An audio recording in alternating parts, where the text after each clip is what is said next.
Manish Gadia, who has become the chairman, for WRC just 10 days back.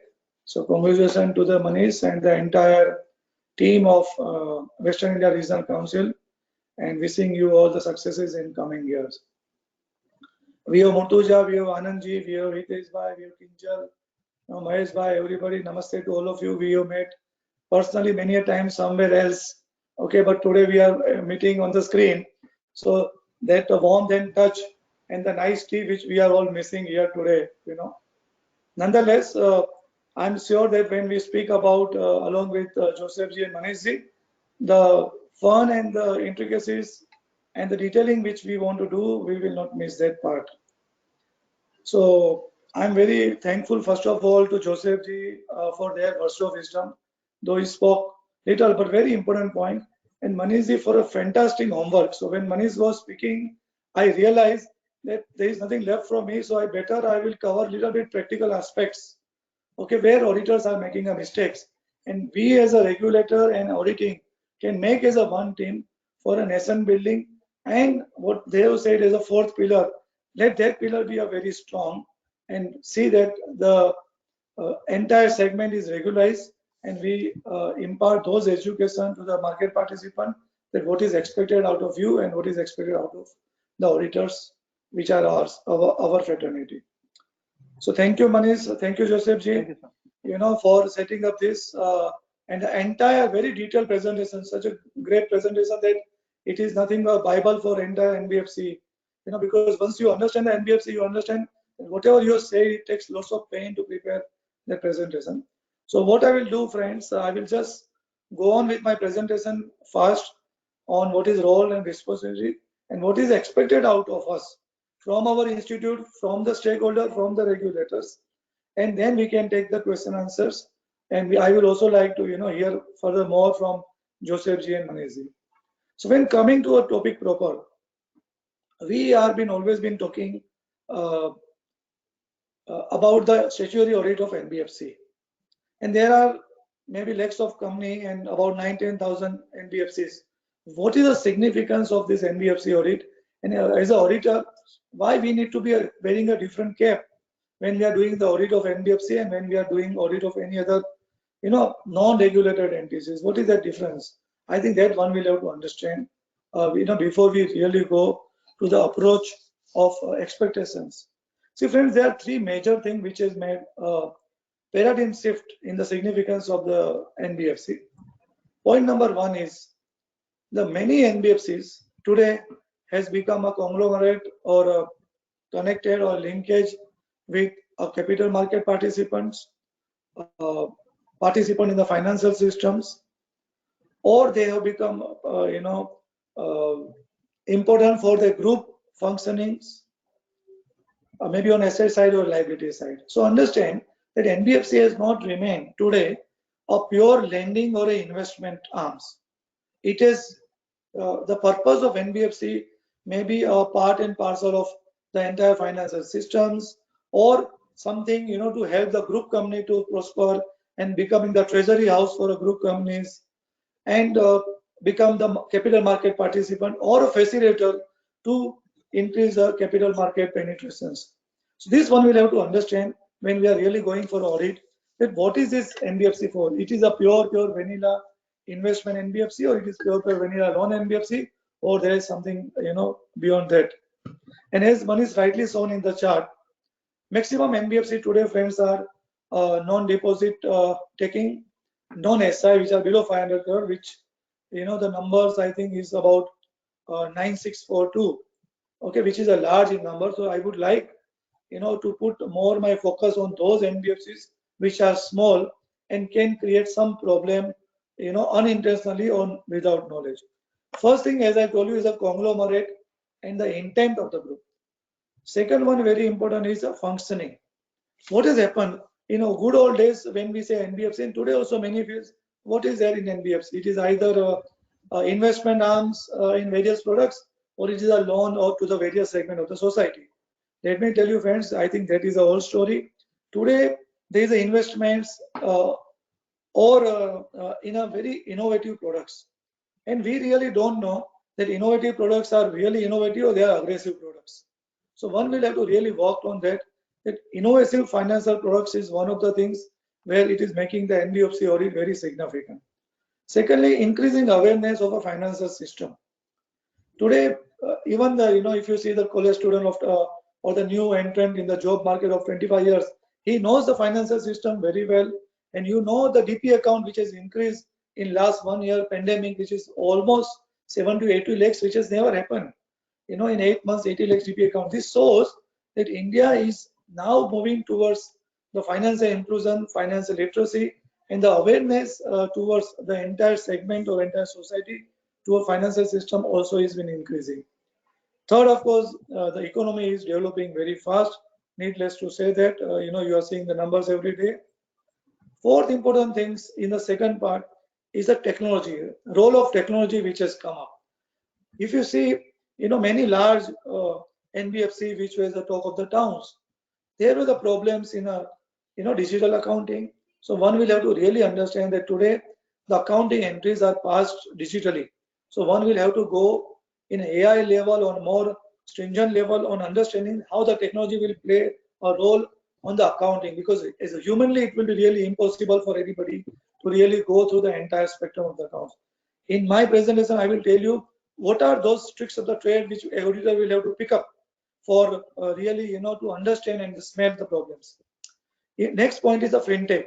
Now fintech is normally it is said that no army in the world can stop the idea the time of which has come. Okay, and fintech is one of that. Fintech has a model whereby finance and technology is coming together. The loans are getting distributed through a mobile, through a click of button, and we have been discussing that we accept the terms and conditions, and the pages are 42 or 43 on the mobile.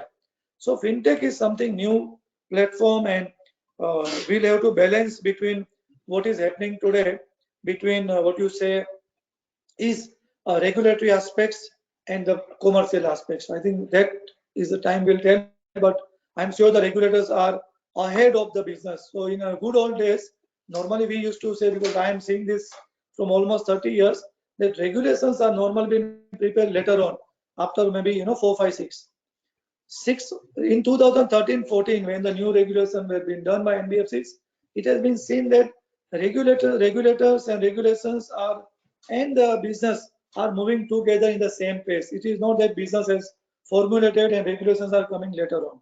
And nowadays, friends, there is a tremendous shift in the mindset of a regulations and regulators. The regulators are ahead of the business, so they are foreseeing what is likely to come. There is a sandbox approach.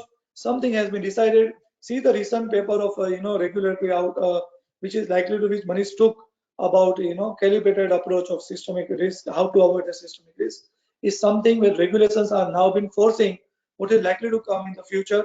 And one of the very important part, future liquidity, estimation. All this been showing that regulators are ahead of the curve, and there is nothing like business goes above. And third important things, friends, today in the market is expectation of the stakeholder. This also is very important. When I say stakeholder, it is not only the regulators, but the bankers who are giving the loans, the investors, the society as a large, other regulating agencies like income tax offices or government offices. The expectations of a stakeholders in entire ecosystem has undergo sea change. When we used to do audit long back, it is just a report with a true and fair. Today it is not like that. The expectation of the society, in which I am sure at institute level it has been discussed that what is to be done. Today we are really being confused that whether our audit report is an insurance policy or is a pure audit report, because the society at a large is expecting that audit report is nothing but an insurance policy. Everything should have been covered. Whether it is humanly possible is something time will tell, and I'm sure all the agencies will have to come together and work on that aspects, that what is the expectations of all the stakeholders from audit report. If something goes wrong, how do we really reconcile the situation? Can we protect something at a source level rather than finding and reporting level? So earlier when we used to say auditors are only a watchdog and they are not bloodhound, I don't think so that is remain correct, because I think that innovative products and innovative accounting and the way the business are growing, I would say it is the innovative products or aggressive products is one we'll have to still see. But in a good old days, when the mistakes or anomalies are observed, today it has to be smelled. So time has gone that in a normal seeing of the balance sheet or normal seeing of the papers, one in a regulated entity will able to observe the anomalies. So one will have to develop their skill to smell that. And very soon, when we are looking for estimated cash flows, and going concerns, I think the auditor will also will have to develop the skill, which is a sixth sense, or in my words, is the intuitive skills. So from observing skills, which we were been having as auditors, we will have to move to interrogative skills, more a diligence skills, and then the intuitive skills, because I, the way the accounting systems and the regulators, regulating systems, both are getting synchronized. You require ability to smell the problems and ability to perceive where the problems are going to be there, rather than you observe the problems. So what I'm planning to do today, friend. Uh, I will just cover up very soon, and maybe in half an hour, and then we can open up for question answer. Four major aspects of stakeholders or expectations or a role and responsibility of the auditors. One is regulatory aspects, and let me tell you, NBFC is a highly regulated entity, and that's why one has to be very, very clear, focus, having a skill and knowledge what is performing. Second is the financial aspects. When I'm talking about financial, it is more towards how do we really drop the balance sheets, whether your balance sheet and whether your financial statement along with the disclosure notes is reflecting what is true, and what is true is everything is reflected. And Mr. Joseph rightly said that if you really have some doubt or if you really want some clarification, one can informally write to RBI, and my experience in those are very good. They are really friend, they will guide us. So when you see there's something which you have not understood whether to be reported, not to be reported. So I think we'll have to balance between rules and the principle. Understand, in doubt, disclose.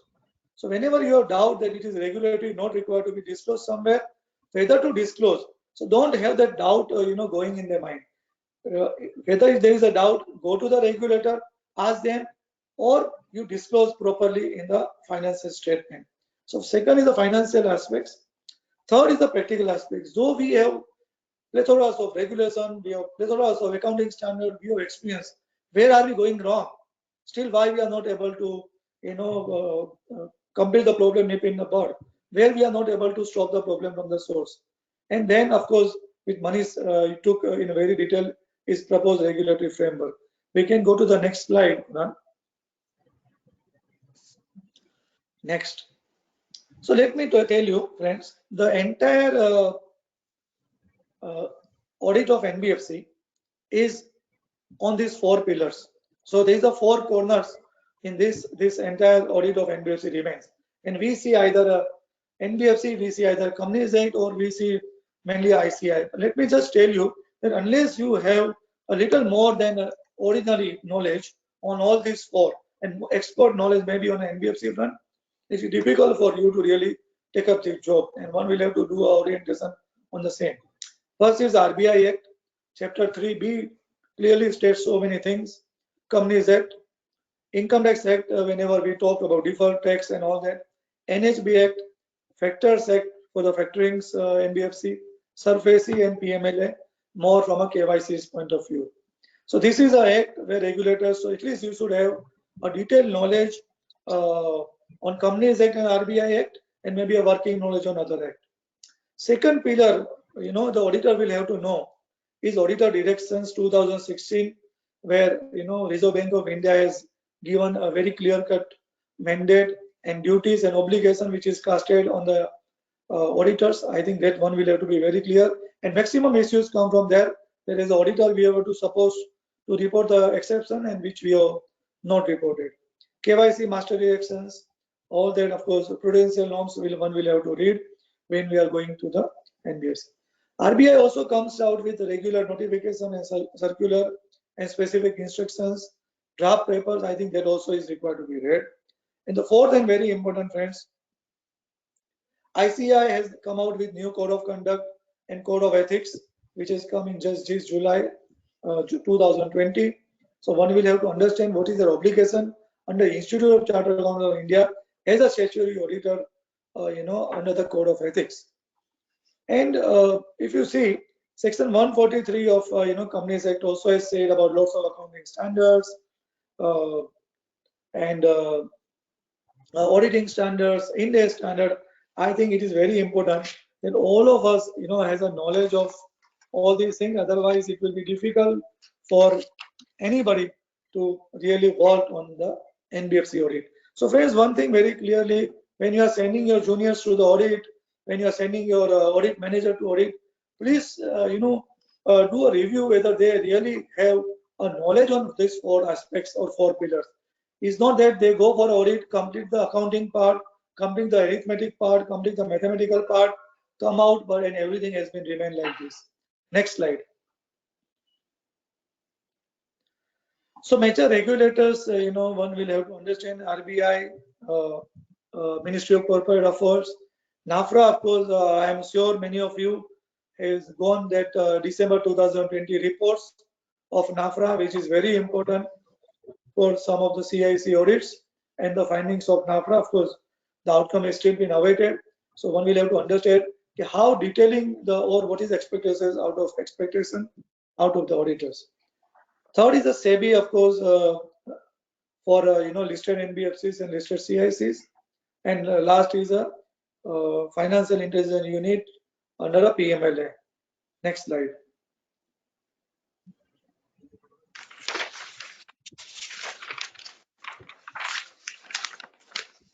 So let me talk about RBI Act. This the entire NBFC has taken birth under RBI Act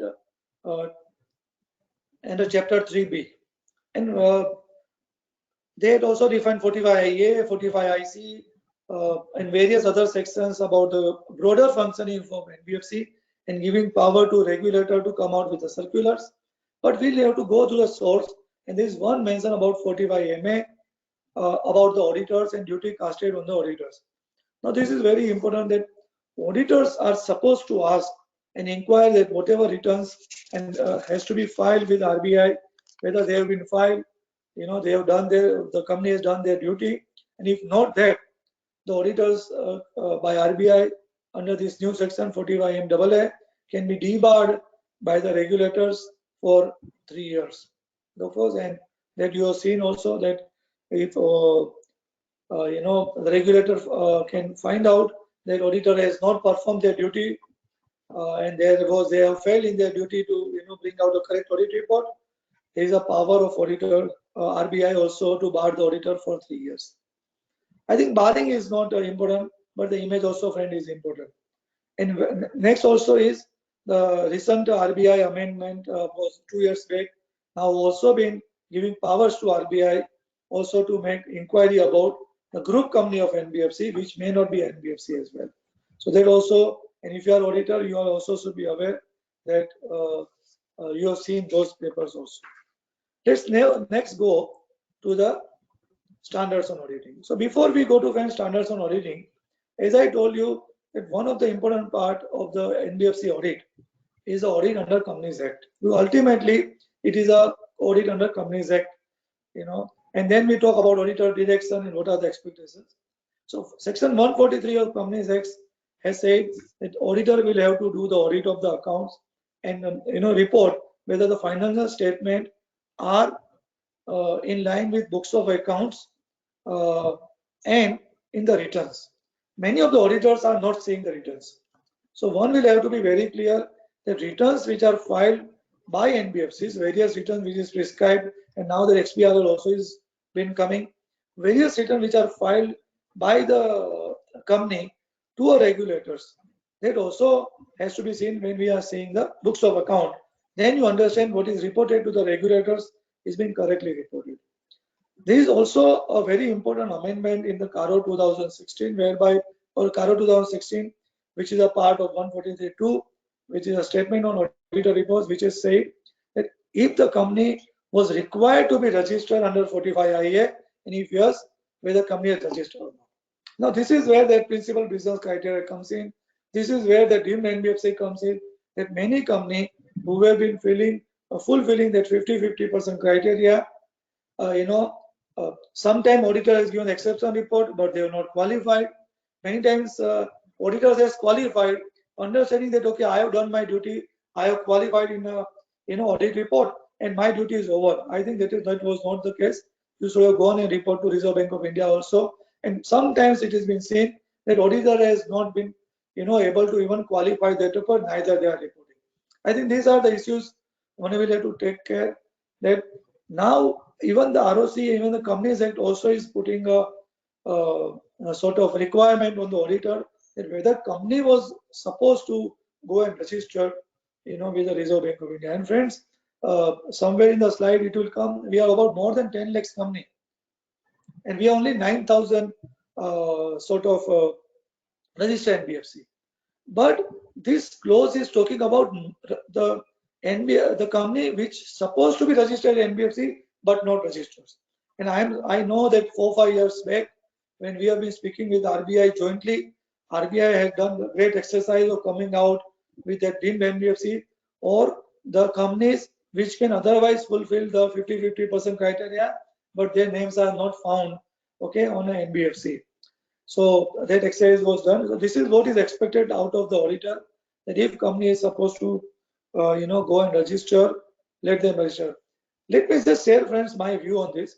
Many times, the auditors, sometime, and the corporate, they are afraid of going to Reserve Bank of India. When this types of practical situation come of reporting, and then, as Joseph sir rightly said, then they are trying to find out some ways and means that how to really, cover up this, or what are the ways and means.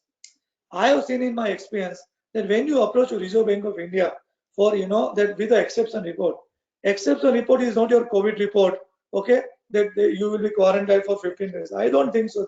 That is what is the regulators. You please go out with your plan that what is the position which has led to this, what are your future plans, how you are proposed to come out of this 50-50% criteria, what are the paper and document you can as a evidence you can give it to Reserve Bank of India and the auditor's report thereafter, or some certification to tell that you are you have got in this fix and you are likely to come out of these positions. So I think that one will have to understand that the go to regulators and boldly and just ask them, this is the situation, this was come unintentionally, what is the solution, rather than finding some sort of solution within that closed conference room. And I have not seen that exception report filing is filing some FIR in the police chowki. I don't think that is the approach. The approach is that Reserve Bank of India knows and guide you what is to be done further. So friends, I think more and more such cases are required. Even in the COVID, they say trace, track, and report. I think what we have to do, we have to do the same, trace, track, and report. I think we'll have to, as an auditor also, one will have to be very clear that we don't miss on this reporting. Auditing standard, the Companies Act also been saying that okay, you have to follow the accounting standards and auditing standards, and about there are 29 other accounting standards, about 39 Ind AS standard, and about auditing standard. When we do the accounting standard and Ind AS standard, have we gone through auditing standard, and which are at about 39 with a standard on quality control. Joseph Saab and Manish Institute has laid down a very great detail, a standard on auditing, which encompasses so many things, okay, on a basis of principle that what is to be looked, and very nicely drafted, almost 39 standard. And I am requesting all my auditors who are listening, please go through once. It's not difficult, not like any really stringent regulations. You understand what is being duty from an institute also been called upon you. And one of the, of course, there are 39, but I will just like make a reference to standards on auditing, SA 250, which is saying consideration of law and regulations and audit of a financial statement. What is being expected out of auditor here is that when you go for audit, your team should also know the laws and regulation which has major bearing on that company. Okay. Now, if these are NBFCs, okay, I think the team should know what is the bearing of NBFC regulations on the company. Now, what is where the really there is a thin line and where the people do mistake is they just assess that there is no impact on a financial statement of some regulatory anomalies or regulatory return not filed, and hence there is no financial impact. So we may not go, and better we may not apply to RBI. I think if you go more in the standards of auditing, and which is mentioned here as a part of 6B, which is very clearly stated that the the regulations which has not been fulfilled, or the law which was a measure for the existence of the company, even which has not impact on a financial statement, that also which required to be seen. Supposing one NBFC has not filed some return, they have not calculated NOF correctly. Okay, they have missed out on something. They have not filed, API statement regularly. Something of that. What is the impact on finance statement? May not be anything, any impact on finance statement. But what you are saying that what otherwise required to be, followed by the RBI guidelines and prudential guidelines, what you will do? There are a leverage ratio which is 7 times. There is concentration ratio. I have seen many NBFCs who are conglomerate with the capital market, and they do this loan against shares, promoter funding. Of course, I am aware that what is the new regulation which has come. They are not able to report, or the find out, because ultimately the impact on the balance sheet is a principal amount loan outstanding, the calculation of interest. Okay, the whole FPC, whole KYC norms are never coming on the surface of their financial statement, but they are very important for the existence of NBFC. So if you read, 6B of Standard of Auditing 250, it is said very, very clearly that impact should be on financial statement, or even the impact on operating aspects of the company. Okay, which is like a penalties also. Okay, or non-fulfillment of any regulatory aspects which may or may not have impact on the financial statement, that also should be brought out and informed to those charged with governance. I think this is where important. I am reading only one para out of 39 standard, friends. There are so many things. If you read it fully, I think we'll able to do 100% justice to the work which has been assigned to us.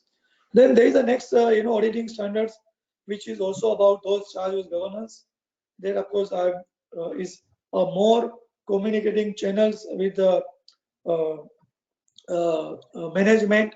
Many times the queries are being framed, but there is always the juniors or the team managers are not able to really talk effectively to the the company or their management, and they are taking that many times of face value. I have never been seen, and if you see the SA 260, one of the point very important. Have you gone and asked RBI correspondence file? Have you asked all the RBI correspondence? I have seen RBI sending a mail for NPO increase, NPA increase in decrease. I have seen RBI sending a mail for exposures. I have seen RBI, send mails for KYC or FPC directions. Now these are all the triggers for auditor also to understand. So my request to all of you also, when you are going for a pure state audit, please also ask, where is the RBI correspondence file? How many times RBI communicated to you? How many times you have communicated to RBI? Do you have that matrix or a machinery by which you understand that what are the obligation to a Reserve Bank of India? And this is where you can do under SA 260. Next is SA 315. That also is very important, which is talk about the understanding the entity and environment. Friend, uh, as was been talked about the earlier speaker, the size of NBFC can be 5 crores asset size or 5,000 crores. Okay, how do we really know the ecosystem or the environment under which it exists? I think this, along with SA 350, I also taken the controls. I think very, very important. Auditors, when they approach, they start with the leisure scrutiny. They start with the normal checking of trial balance, of financial statement, Schedule 3 requirement, Companies Act requirement. But do you really know the major thing, designing aspects or a governing aspects, or what I say, environment under which that NBFC exists? and which are just few of them. Do you know the business model of that NBFC? Now, if you don't know the business model, as I told you earlier, it is not only observing the error, it is into having the smelling the errors and having intuitive capability what can likely to happen or what would have happened. And for that is very important. And Manishji also rightly said that we need to really understand what is the environment, what is the business model. Is a fintech model, is a vanilla pure model, is a treasury model, is a network model, is a small ticket size loan model, is an institutional loan model, is a conglomerate model. It is a model only to support the group companies. It is model to support only certain SME sector. What is the model I am talking about? That will understand the risk aspect very fine. Number second is how many branches you have or how many network associates have. So you understand where are the touch points where the dangers can come in. Okay, whether FPC norm has been followed. Which are the staff? What is the organization structure? This will tell you, friends, that how effective your audit will be, rather than just going and start auditing. What are the software they use? Many times, as I told you earlier, that all the accounting entries are needless to say. Some of the reports of the auditor which has been reported, which has come last 6 months back about one of the housing finance company getting bugged. That what happened? There were the software which was showing the wrong numbers, and uh, auditor and everybody felt in the environment that things are correct. Have you done a walkthrough in the software? That what are the control points in the software? If I put a loan account, whether it is reflecting. So what is true is going in the software, and what is software is showing is what is true.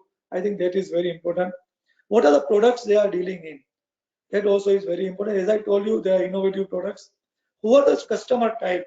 Is the customer type of the small 2 crore, 1 crore, 5 lakhs customer? We have now P2P also, which has been come up. What are the customer type? Or there are customers who are very intelligent, okay, who have ticket size of more than 5-10 crores. So you want to understand the risk. Then, what are the business areas? So where are the business areas are in the official area, or the business areas are in the, what you say, in the city areas. So you understand the awareness of the clients who are dealing with it. So I have seen many NBFCs, Joseph sir, where they are dealing only in the rural areas, or they are the jeweler, their clients are only, who are coming, where the jeweler is. So I think that is the auditor will have to understand that who are the client, which are their touch points. If they are dealing with a very intellectual type of people, risk or fraud can minimize. So that I think we'll have to understand. Very two things very important: group company transactions, related party transactions. I think that is very important. One more thing which we have observed last 2 years from all the reports which has gone from the crisis of 3 or 4 crises, that it is not only the related party transaction, it is also the transaction which are for the benefit of related party. I think there is a big shift which we are seeing in the intellectual of the corporates. What we have been seeing is transaction related party. Okay. And okay, that has been under with arm's length or not. I think what has been missing the entire link, and which when we see the NAFRA report, when we see other reports of regulators, or which have come in public domain, NCLT papers, some of the judgments, we find it is not many times a related party transaction it has created problem. It is a non-related party transaction used for the benefit of related party also has caused a problem. So I think very important for all my auditor friend to really think for a large transactions that this transaction has gone for benefit for whom, and whether it was under the business model of the transactions. And normally, my business model is to give loan only to a salaried employee, okay, or to a small vendors or small traders. But if I have given the loans to larger associations which are non-related, I think auditor will have to go 2 or 4 steps forward and find out what was the purpose, who sanctions, how it is sanctions, and they will have to do a 360-degree that anything of round tripping, has been smelled or not. And as an auditor, now with the power, you also will have access to those transactions of group company. So if I have a related party transaction here, okay, non-related party transaction here, and the similar non-related party also has a transaction in other companies, is there any collusion possible or not? Also will have to be see. These are the tricks of the trade, friends, you'll have to evolve over a period of time. Can you go to the next slide? Okay, so I think the controls are very important here, and we talks because humanly, as I told you, will be not be possible for any of us to see. Now, I would like to talk about two control frames, which will decide your audit. Audit is not a rule-based for scientific formula.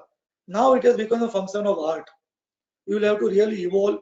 You have to really think through that how do I make my audit more effective. So what it says, control environment and control activities. Let me just touch upon, and then I can go to the next slide. Now, control environment is what? Is the organization, corporate culture, and value system. So I think everybody is smart enough. When you walk through the vibes, you understand how is the management, how is the corporate culture, aggressive, moderate, which comes first, business come first or compliance come first. Okay, or both come first, both goes together, or business comes prior to compliance. I think as an auditor, you'll have to find out what is the corporate culture, what is the organization structure, what is the overall attitude towards the regulatory aspects, and sometimes just informal chatting to the junior accountant also will give you why you are not doing so then they will answer in very informal way. So many formal and critical answers you get informally as auditors while talking to them. So you have to understand what is the control environment in the organizations, what are the policies, what are the plan. Please go through a risk management policy, a business policy, conduct policies. You understand that management has really worked. And also please see whether ownership and management are different. Okay? Or ownership and management is same. So when ownership and management is same, there is an influence of ownership, and sometimes some of the corporate values are been reconciled or been compromised. So these are all the aspects in a control environment. So let me tell you what is control activities. Control activities means really what you say, uh, the activities which you are doing like a SOPs, like a maker checker concept, like a authorization, like a follow the hierarchy structure, follow the sort of reconciliations, MIS. These are all the day-to-day activities. Whereas the control environment is something which is set by the top management.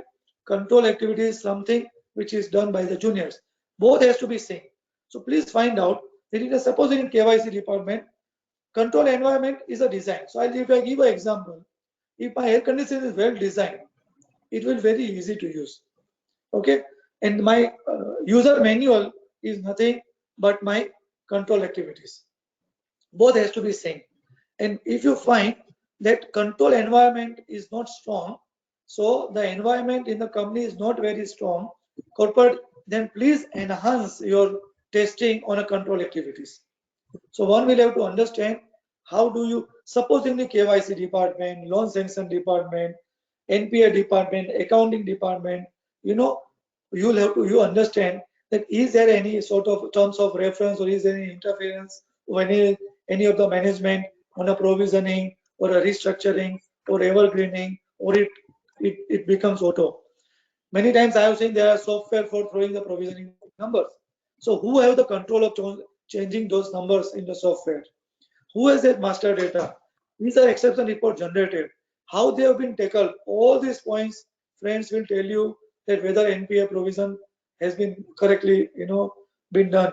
I am aware that RBI came out with moratorium, and many has to change the software. So when we now do the audit of March 21, you have to really put it to understand that whether there was done this moratorium and finding provisioning post moratorium has been done outside the system or has been done in through the system, and what are the control and checks. Many times when we have found that operation software where the loan book is maintained is different than the accounting software. Okay, and data is manually put in the accounting software.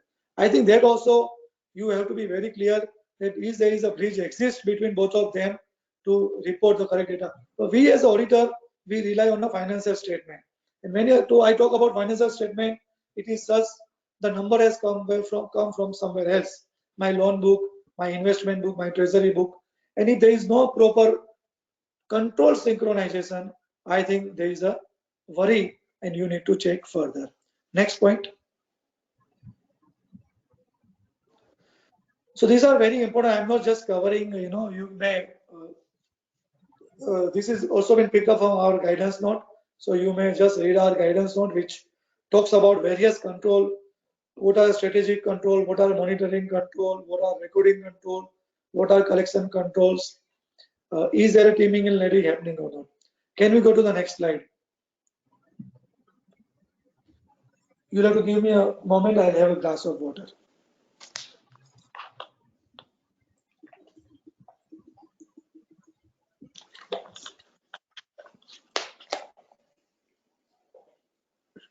Okay, now let me just talk about uh, controls specifically required on these 6-7 areas. We talk about very big thing: strategic controls, recording controls, settlement control. But I think let's go granularly. Okay. Now let me talk to you about the areas of controls. Other financial asset. Now normally we see the loan book or a debtors or a investments. And other financial asset, lots of advances for which are recoverable in cash or kind. And it may happen that sometime your financial asset are to input nicely under that other financial asset. And Joseph Sir rightly said the example of a commodity market. So if there is a payable to a commodity broker, okay, which has nicely been included in other financial asset, or what are the nature of other financial asset? A real estate company, okay, you have given advances for some real estate purchase. Really, it has really happened, or it is put in other financial asset. So I think financial asset and investments are definitely, as auditor you will look, but one will have to very particularly see this is very important when you are near to 50-50%. When your financial assets are par 70% or 60%, 70% above, you may not use this test. But when you see that you are very near to test of 50-50%, please see that other financial asset also. Okay, to get. Second one is investments. Now valuation of investment, valuation of debt portfolio is always a cause of concern. Needless to say, now we require entire full day for valuation. RBI has prescribed how do we value, and I have seen that sometimes our accounting policy notes are different than what RBI has said. Friends, let me tell you that RBI has prescribed the valuation norm themselves. Okay, and accounting standard says whenever any regulator has prescribed something which is different than prescribed in the accounting standard, the regulations should prevail. I think that is very important for friends, for all of us to understand that institute has prescribed certain valuation norms, but RBI has prescribed the valuation norms, and if they are not in sync, we'll have to follow those valuation norms. Not only we'll have to follow, in the accounting policy also we'll have to write, because that is a mandate of the institute also. Income recognition, very important, friends. People are not, reversing the NPA income sometimes. That I think that they have been not been able to do. Asset classification and provisioning, this is very important. Which if the provisioning norms goes from 90 days to 180, 180 days to 90 days, what will be the impact? So you will have to really, I'm sure it is going to come on a phase manner. But now with moratorium given in 2021, suddenly you find that whatever may be the paying account will come in this quarter, this is January to March quarter. And in the March audit, you find because of the moratorium, which has gone almost for 5-6 months, the NPA which would have happened in the first quarter would now shift to the last quarter. And when it's to the last quarter, suddenly you find a difference in the balance sheet. Now these are the pain points you should pick up, friends. Being a smart, that because of moratorium, the NPA would have now shifted or not, and because that can have approach on the balance sheet. So provisionings are very important. Liquidity management, I think, short maturity borrowing and long maturity asset, I think, is discussed many times. And this is one thing very important where one will have to do a proper liquidity management. I have seen a AAA rated bonds not having liquidity. So one will have to really find out how the valuation norms are being done and whether the investment and liquidity management is being done correctly or not.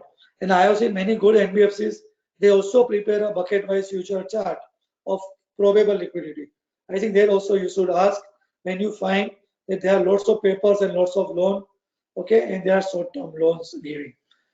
People say we have a short-term loan, but which is with a renewal, okay, but we are long-term asset. So I think that one will have to really reconcile that they are 1 year or 2 year loan, but I have put the money in my own company shares, which I really don't know when I'm going to achieve. So some balancing has to be brought in about liquidity. Related party transaction, I already said in detail. The related party transaction, you have to now go transaction for a benefiting of related party also. Right?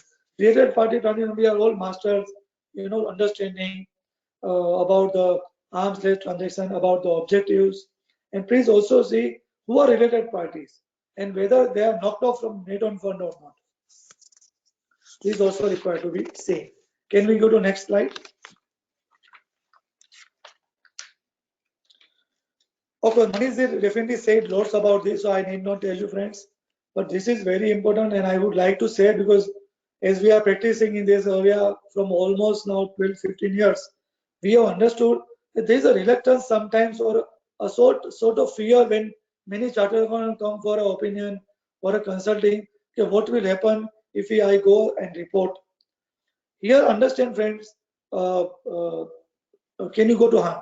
Here, you please understand the reporting is not only to the registered NBFC. Reportings are expected from you also from a non-registered or deemed NBFC also. My experience here, as I told you earlier, that if you find that there is a 50-50%, which is getting breached, please make a simple exception report to RBI. Please also give those reports to the board of directors. If there is an NBFC, you are also supposed to give a report to board of directors many times. And please see the last year minutes whether it is mentioned or not. That whether all the prudential norms are mentioned, whether NOF was adequately mentioned or not, whether all the public deposits are within the prescribed limits, whether correct classification has been done or not, and whether provisioning norms has been followed or not. And if you have found your opinion and you are not clear that right or wrong, and the maximum life problem comes in a gray area, please report there. Okay, that this is the interpretation they have taken. This can be the interpretation. Don't, as I told you, in doubt disclose, in doubt discuss. Don't afraid. When you find there are exceptions, okay, and some of the compliances has not been met by NBFC, please report, which is in the next slide. Please report to Reserve Bank of India, which is of course a duty casted on to you for SI and non-SI, and you have to report Reserve Bank of India on when you finalize accounts. That these are the anomalies we have expected, we have seen about the 50-50%. Next slide. This I think we know we like to avoid it. Only many times there is a change of auditors. So if you are accepting the audit, friends, there is a requirement of to put certain clauses in the auditor's engagement letter, which is sometimes it has been missing. Institute has said many times on this. Second very important part is the disclosure, which we have separate slide. We have completed financial statement, but we are missing on a disclosure notes. And understand they are part and parcel of financial statement. And if I am accepting the audit, I think it is our duty because RBI Prudential Norm has said change of auditor is also to be reported to RBI. So please go when you file a form with MCA or with ROC as a change in statutory auditor. First, please confirm with the NBFC whether it is been informed to RBI or not. I have seen that you have been signing the audit report for 2-3 years, but and when you were auditor of last 2-3 years, there is no intimation which has gone to RBI. Can you go to the next slide? Okay, corporate governance, of course, is for more than 500 crores size or asset size. But one thing I would like to tell you about many companies who have voluntarily adopted corporate governance. So kudos to those. And I'm telling you, these norms are for the betterment and for adequate functioning of NBFC. It is not only a large NBFC can really take. And one is the risk management. So friend, let me tell you, even if you are non-SI, but the asset size is more than 100 crores, ALMs will require to be done. So that many are missing. that if you are above 100 crores, asset liability management, that structural liquidity, interest rate sensitivity, preparing in a bucket, risk management policy is also required to be done. Okay, we can go to the next slide. Okay, this only I will take, we have gone to the financial aspects. So I would like to take only the new Ind AS circular, which just for a clarity, because we have decided we will restrict ourselves to a smaller audit and not an Ind AS audit where it is more than 250 crores of size, net worth size. When now provisioning and ECL, one will have to understand, Ind AS is telling us to do expected credit loss. So there are three elements to this provision. One is provision for doubtful debts, which we have studied when we are chartered accountants.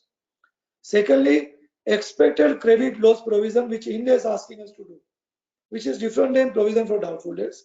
And third is provisioning norms of prudential through a prudential norms. Okay, so whenever there is an Ind AS requirement, one will have to see the expected credit loss which has been prescribed in Ind AS. If it is higher than the NPA provisioning norms of RBI, the higher will remain under impairment reserve.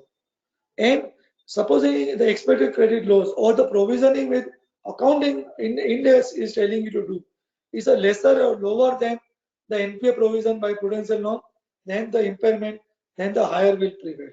And let me tell you, friends, if there is this impairment reserve which you are creating will not be reckoned as a net on fund in the Ind AS. So that is a circular somewhere came in February 2020, and then of course this COVID starts. So I'm sure many of you would have read that, and we are always been confused when we talk about Ind AS that what is to be really done about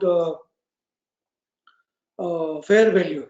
Friends, fair value, we have a two value, fair value mechanism, and Joseph Saab, we have been discussing derivatives with RBI many a time where I used to go and we have to discuss whether fair value concept and the NOF and capital adequacy, how do we really reconcile, because Indian system whether geared up for a fair value accounting or not.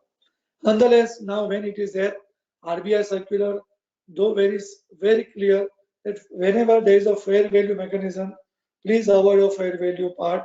Okay, increase part you avoid, decrease part you always take. So we will still follow the accounting conservatism. So if fair value you are enhancing 100 rupees to 150 rupees, 50 rupees you'll have to ignore even for calculating the regulatory ratios under Ind AS.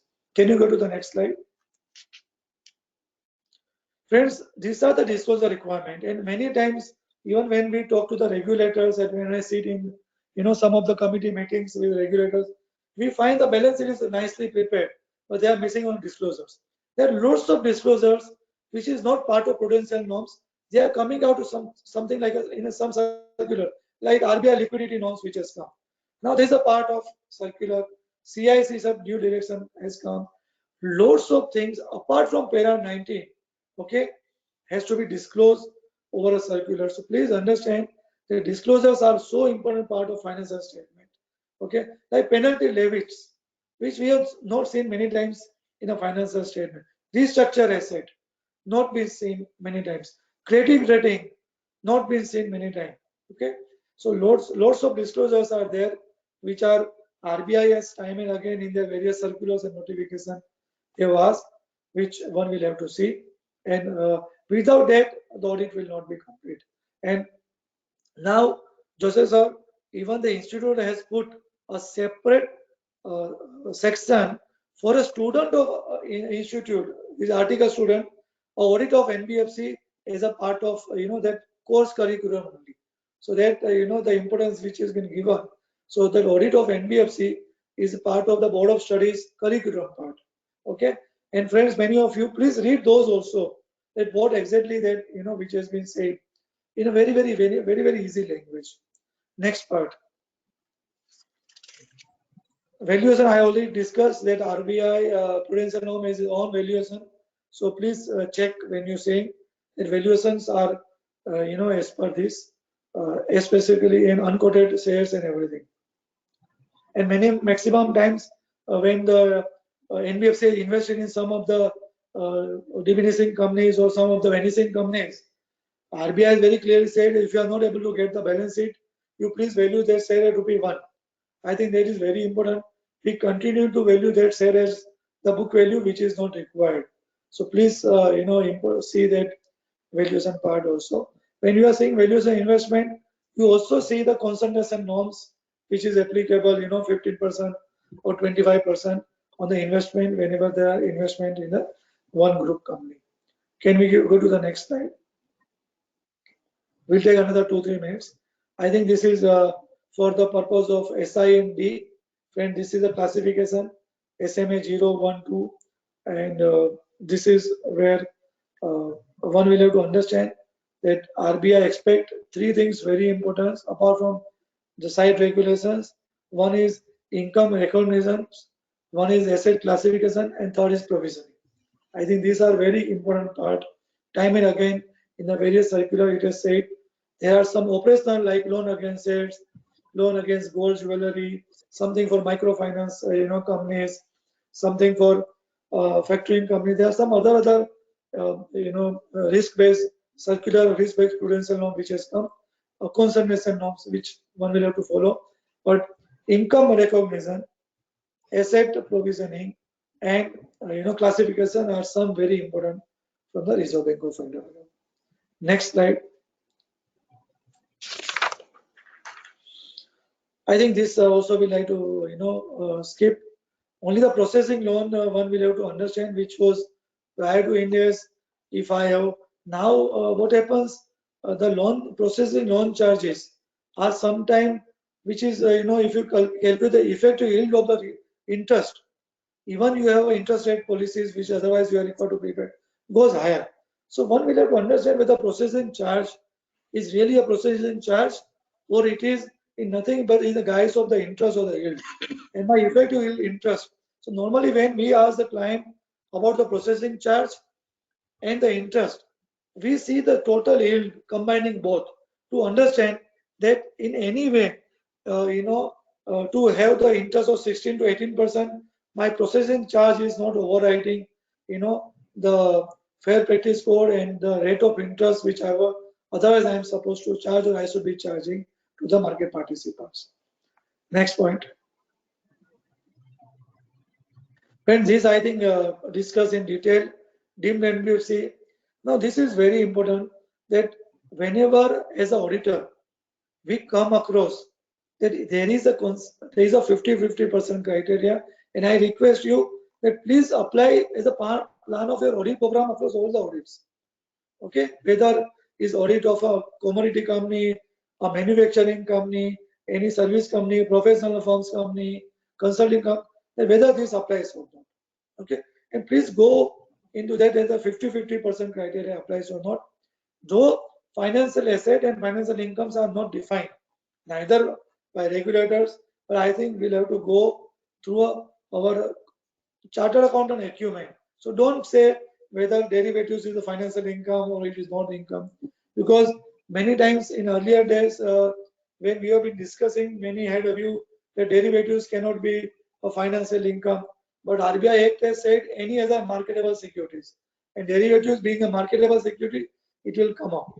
So if you have any doubt because of innovative products, many of the units, okay, are being in such a nature that their underlying is a non-financial and they are only financial.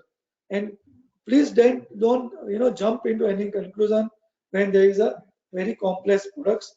Go and talk to RBI and find out that 50-50% exists or not. Even in the CIC, friends, please be very clear. What is the group company? Group company definition is larger than the group company. Even using a common logo, common brand name is a group company as per CIC definition. So whenever you have a CIC, which is more than 60%, 30%, please identify that also correctly. Client normally comes, corporate comes, that this is my own money, I have invested in my group companies. What is the problem? Why you want to make an exception report? Okay, or I am buying a shares of a listed company. Why? Many have come to us for a type 1 company that I am giving loan only to my group company. Where is the KYC norms applicable to me? Okay. I think these are the things which has been you'll find. That is not the intent. I think they have not understood. RBI has never said that whether you give a loan to a group company or not group company. Okay, then you better go to type 2. So these are small things. You please read the intent of the law. See, unlike other regulator like Income Tax Act, it is a rule-based regulation. RBI is a principle-based regulations. Okay, so one will have to understand the principle which is laid down behind it. RBI has always dealt with the bankers, which is more principle based and not a rule based. More and more principle we violate, more and more rule will come. Okay, I think one as an entire society will have to understand that what is the principle laid down. Okay, if I follow the principle, I think there will be less checklist approach. So when we are doing the audit of NBFC, I think one will have to understand that it is a principle based approach and not a tick based approach. Yes, no, yes, no. Please go to that level and understand. And we have seen in the entire Joseph Saab and Manish, in entire regulatory ecosystem that in India, the entire regulatory ecosystem has come through a principle. But one principle violated, some rule has come. Other violated, some three rule has come. So the principles are lesser, rules are more. Okay, rule are easily to be violated, principle cannot be violated. So what is our regulation? Is it intent-based regulation or action-based regulation? I think the larger debate when we meet, personally after this COVID pandemic gets over, one will have to see. And when we talk to larger regulators, when all the regulators come together, we are saying that we have to now again move back from action-based regulation to the intent-based regulations and action-based compliance to the intent-based compliance. We can get to the next slide. Okay, I think this Manish has covered very nicely in detail. Friend, this is correlated approach of seeing the NBFC and how do we supervise the NBFC and uh, whether 2 crores or a 20 crores, what is the correct? I think it is now our duty also to give our opinion to the on this discussion paper to Reserve Bank of India that what is correct, whether 20 crores because RBI is in the amendment already now passed up to 100 crores. The 2 crores has become very old, which has come somewhere in maybe 1999 or 2000. Therefore, it was not changed. So how many NBFC will remain? NBFC which is akin to bank. Okay, and I think it has been in 2014. It has been seen that NBFCs are not now part of shadow banking. So their days are over, where we say whether NBFCs are shadow banking or not. But finally, before we go to a question answer, I will take 2 minutes of all of you friends. We are is so important for all of us uh, to really not only to do the audit, but also to guide, train, uh, and I would really say tell our clients to come on the right side of the law and not always work on a gray areas. Okay, and it is not as I tell you that good compliance is a bad business. I think that is the mindset of many. Okay, I think we'll have to tell them that if you are going to come on the right side of the law, there is a longevity, there is a scalability, there is a reliability. And these youngsters who are coming in fintech platforms, I have found far largely, by and large, they would always like to stay on the right side. So there is a combination of clients who would always some would like to walk on a gray and take advantage. And when you want to go for some interpretation of the RBI regulations, at that time you open your antenna and alert yourself that there is a possibility of that I am maybe crossing some of the lines.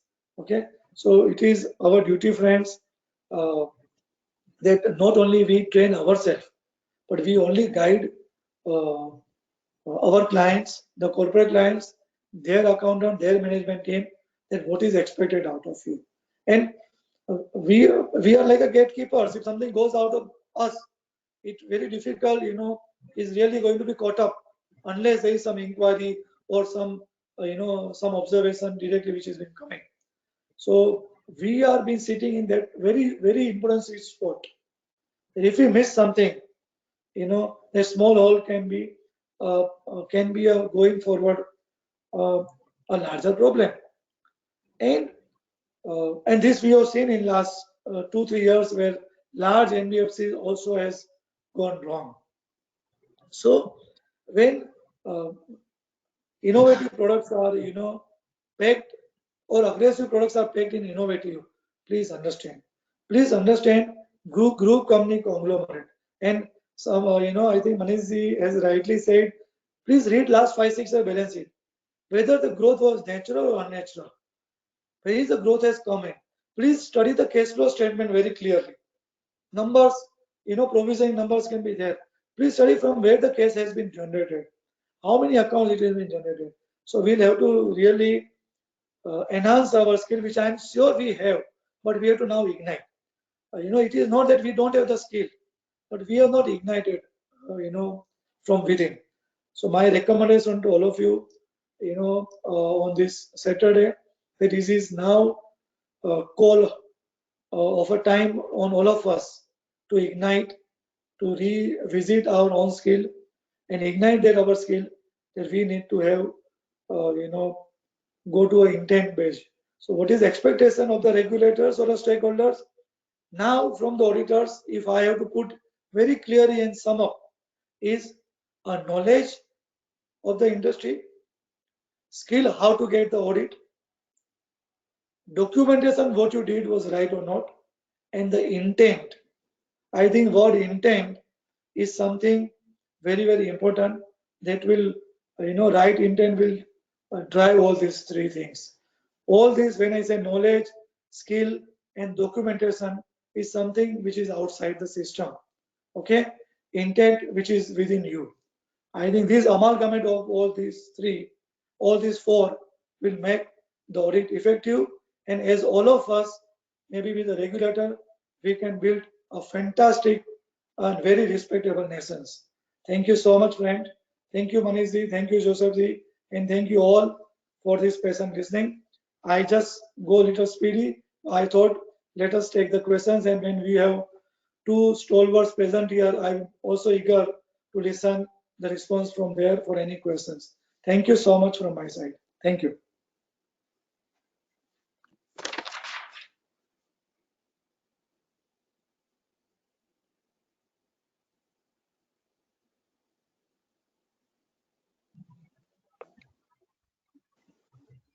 Mahesh ji or Kinjal? Avesh sir, question दे दूं? Yeah, so you have who is a moderator for the questions? Or Kinjal or Mahesh ji? Do we have a question on the screen? Hello. Mahesh ji, will you coordinate for questions?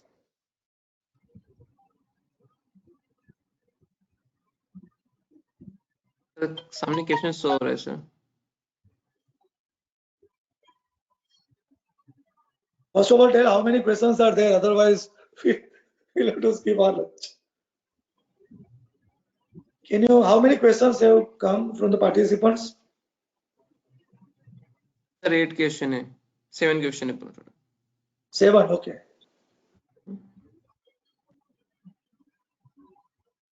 The first question सामने दिया है sir. Mani, I think this is very easy. Manish ji, you will able to take up. Then Joseph ji. Yeah. I mean, first question is CDC बात है. It is. It has to be very income. It's a financial income. And what is the second? In case of a private limited company whose operations are stopped and funds invested in ICD mutual fund equities, no public deposits borrowing, since income and asset passes 50-50 test. I'm not understanding the question. Who is the person who is asking this question? Can he make it open? Joseph ji, I will explain. I will take up the question. Yeah. What is trying to say is that the company has stopped the operation, and now it is only the treasury income which is coming out of ICDs or MFs or equities. The company does not have any public deposits or borrowings, but however it qualifies the 50-50 test. Will it be required to be registered as NBFC? And is there any special See, process for registration? No. So the answer lies in your question itself. The first part of the question says the company has stopped its operation.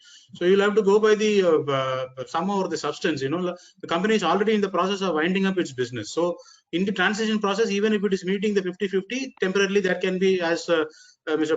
Bhavesh also was mentioning, there is a transition period. RBI will understand it, and we will give up if the company gives us a roadmap that they are going to unwind operations in such and such a time and in such and such period, then probably the transition period can be accommodated. It will still be considered as a forbearance. However, it will be considered as a 50-50 test, passing of the 50-50 test.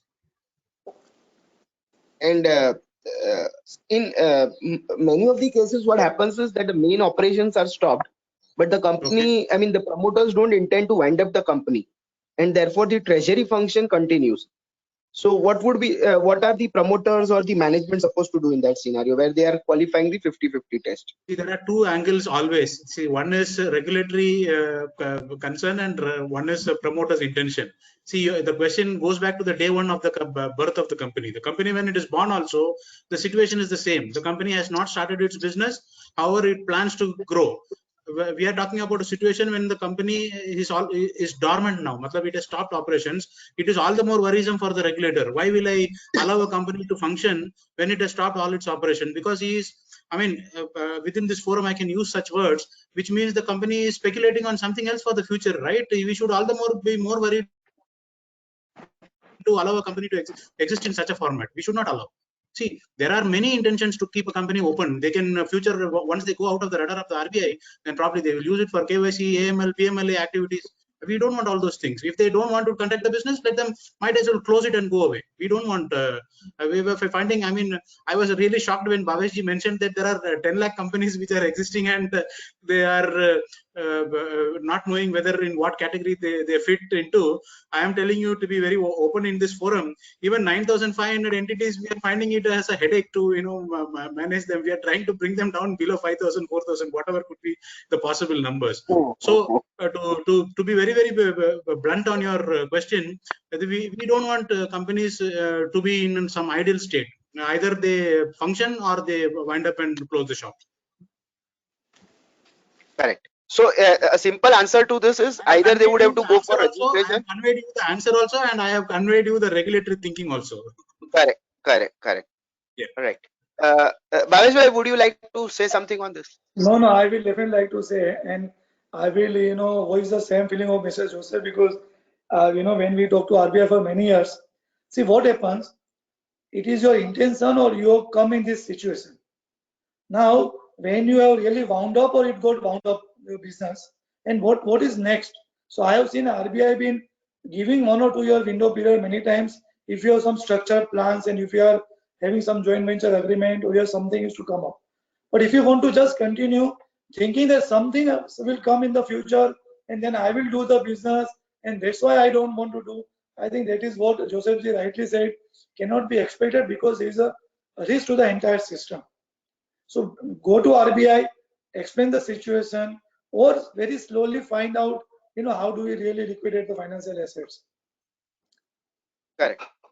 And It the will other purely be a thing, bilateral arrangement. and Joseph, the maximum problem comes, in the industry, and these type of questions when they ask is many times when the corporates are having invested in the listed securities or a mutual fund out of their own money. So where because the RBI Act and the financial activity says investment in a securities listed or marketable. Now now I'm just telling you, as we have said, it's a closed door meeting, and the whole concern about the corporate that I have owned my own money, my own network. I am doing the investment in the listed securities. I don't want to trade. Why you want me go to RBI to follow all the regulations? Though we have a type 1, so we suggest that type 1 is a very sort of a less regulated one. So you may go. Yeah. So these are some of the things, but we'll have to see and discuss. But till the law of the land remains, one will have to follow. You can go to next. Yes. So if it is to be registered, I mean, if the company intends to go for registration as NBFC, while it was carrying on, I mean, while it had invested in these assets. The question is that will it first be required to liquidate all assets, put it into bank, and then go for application? I think that you have already answered that you will have to apply, and your intention is more important. I think. Would you like to throw any further light into this question, Mr. Joseph? So yeah, so you're saying the company has decided to unwind, and therefore they have kept the funds in the form of ICD mutual funds and equities, and no deposit, no public fund is also there. So Right. you're expecting.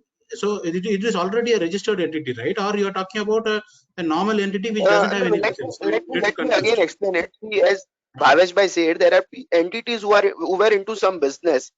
Out Okay, of those business, they had generated reserves over a period of time. Now, those okay, and reserves are parked in some treasury function like mutual funds or equities. Now, so over a no, period of time, their operations have stopped. no. When they started off, were they meeting the 50-50 criteria or no? Over a period, they started No, meeting the initially 50-50. it was it initially it is like a trading entity who does its own Okay, business. So it was not never qualifying a 50-50 correct. criteria initially. Over a period of time, So where does the it get registered? reserves that were set, the ROC, the Companies Act. Okay. So it has registered So itself as an over a ROC. period It of started its time, functioning. Maybe the principal business was something else.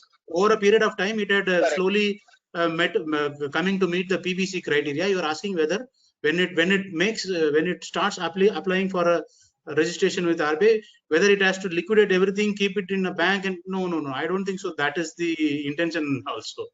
That is not the intention. Correct. Why will I Okay. why will I ask you to kill some business and then approach RBI and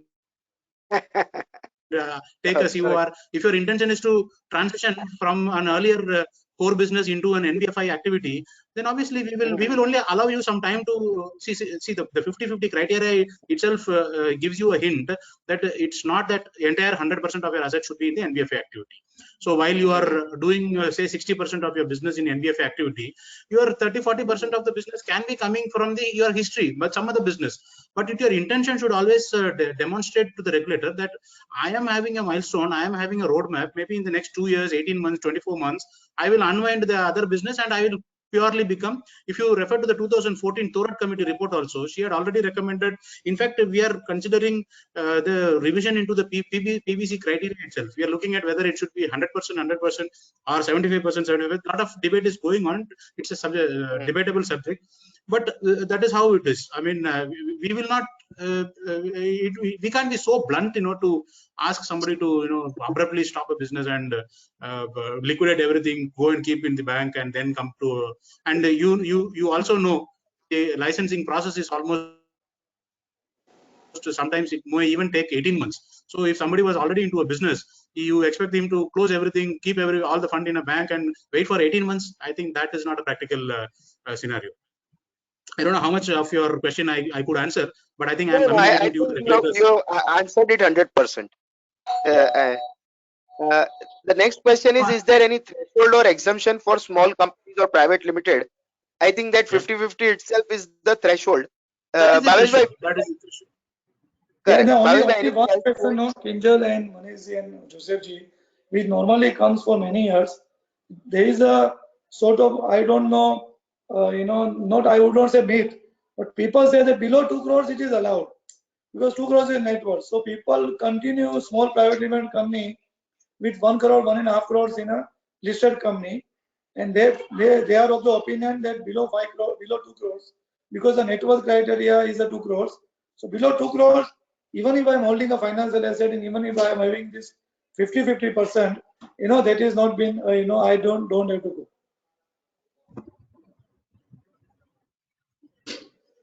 Yes, right, Bhavesh bhai. You are correct. That's a myth Yeah. that exists in the market. Yeah. The next That is where question is the myth is. right. Okay. The next question is whether NBFC receiving downstream investment, which is a FDI, complying all FEMA compliances from holding entity, is required to take half yearly certificate from statutory auditor as a receiving foreign direct investment. And in continuation of that, it says that In case downstream foreign direct investment, how to file FCTRS for reducing FDI, as there is no transfer actually involved when company received foreign direct investment through convertible instrument and investing in equity of wholly owned subsidiary. It also says that if the holding company receives FDI and further invest only some percentage in wholly owned subsidiary, whether the wholly owned subsidiary can be treated as FDI instead of the foreign direct investment. Mr. Joseph, you would like to first answer this question? I'm not very familiar with this FDI aspect. But I mean, what I can broadly understand from the question is you're asking if a parent has received an FDI and if it is onward investing into its subsidiary, how does it? How is it required to be treated? Is my understanding correct? Correct. Is my understanding correct? Yes, you are right. Yeah. So if the subsidiary is a regulated entity, it will be only seen as a investment being received from its parent. Now, parent, if it is also registered with RBI, then it will have all the regulatory compliances which is required to be applied to the parent company. On a standalone basis, if you are looking at a subsidiary which is receiving funding from its parent, I don't think so that will be treated as whatever the question is being raised, whether funding received from its parent, whether it should be classified as FDI and all those things. I don't think so. On a standalone basis, it will not impact because the receipt of the FDI is at the parent. Okay. I don't know how much Bhavesh bhai, I anything? was able to think. Bhavesh, you want to?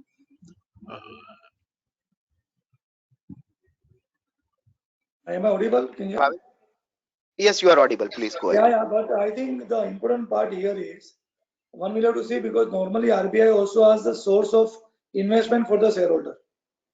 Okay, so there you will have to see because directly it is a FDI which is coming through a NCD of a foreign companies through a FEMA, and then it is so FDI regulations of NBFC will not be applicable here. But normally wherever you invest in the shareholding of that of a NBFC through a borrowing is always a concern to a regulator.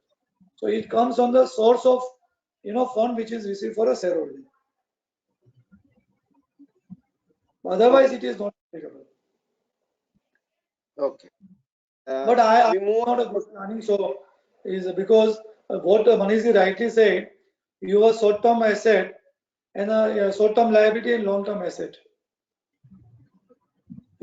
Though you are and this is exactly happened in all the companies which we are hearing last 3 years.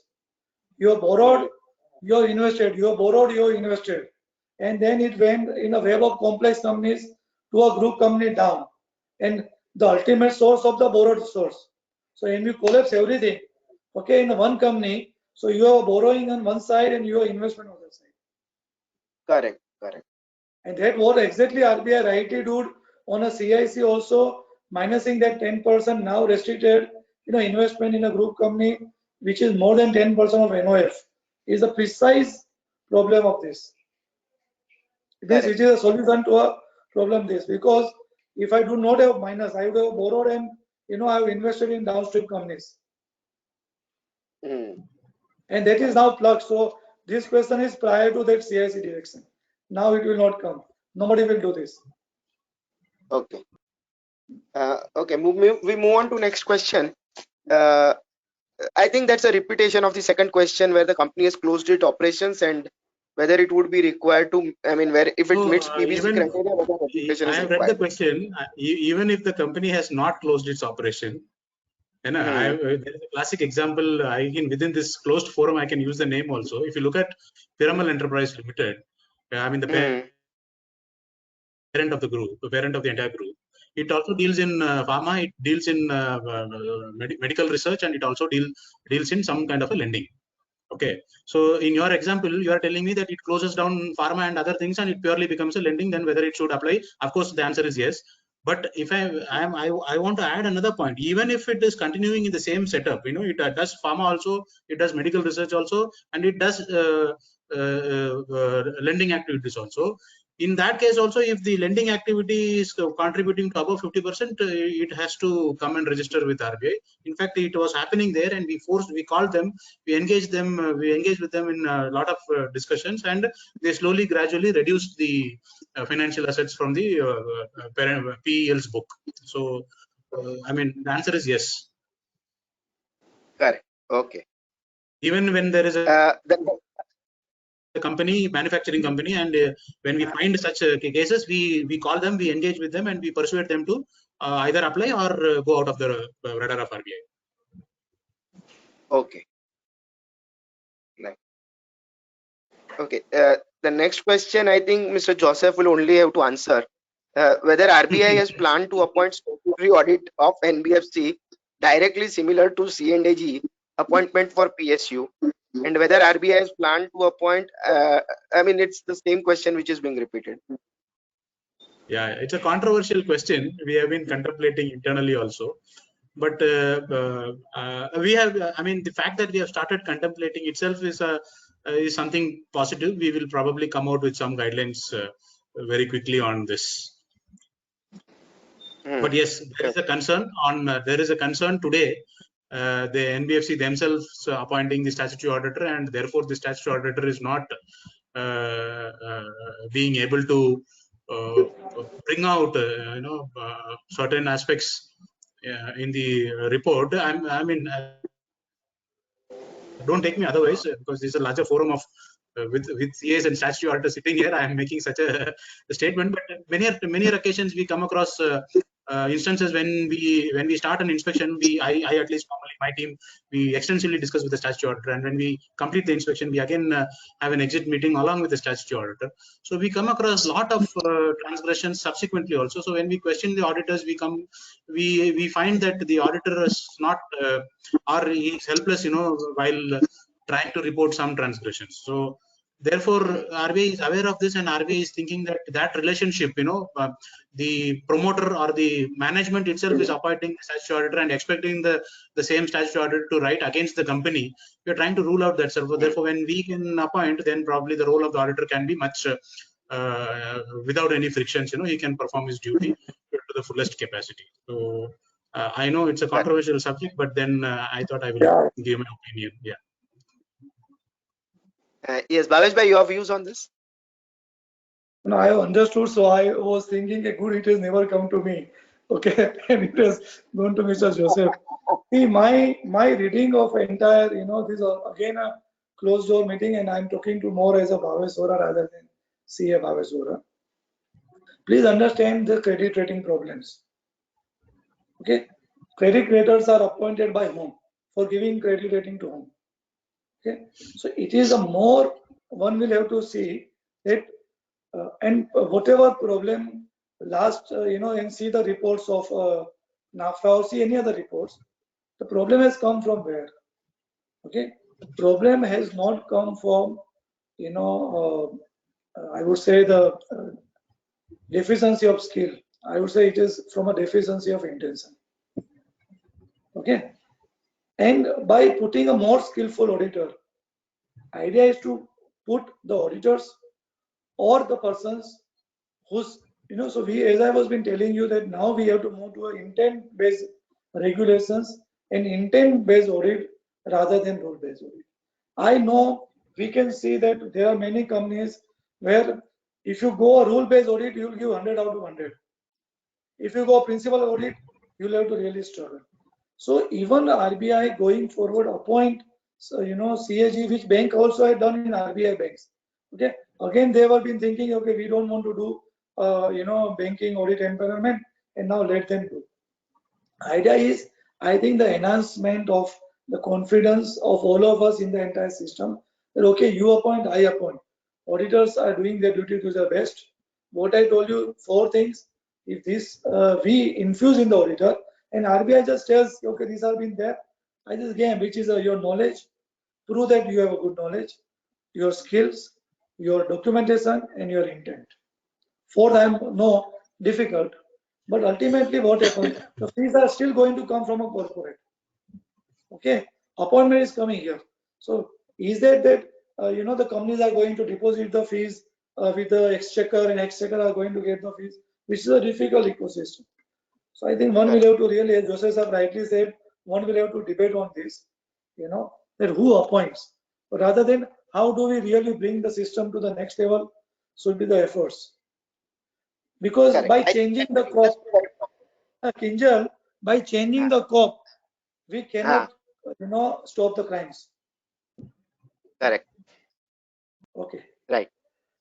Joseph ji, there's a next question on XBRL filing. It says that the XBRL filing for NBFCs have been introduced.